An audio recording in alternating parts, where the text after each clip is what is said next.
السلام عليكم. توقيت مباراة الجيش الملكي وريال دي بانغول اليوم في ذهاب الدور التمهيدي الأول المؤهل لدور مجموعة دوري أبطال أفريقيا. والقنوات الناقلة لهذه المباراة سيحتضن الملعب الأولمبي بالرباط لقاء الجيش الملكي وريال دي بانغول في ذهاب الدور التمهيدي الأول المؤهل لدور مجموعة دوري أبطال أفريقيا.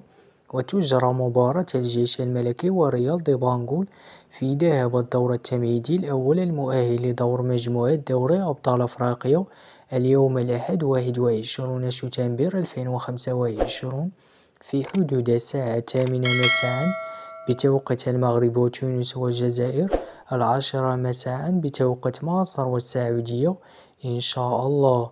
وسيتم نقل هذه المباراة على قناة الرياضية المغربية.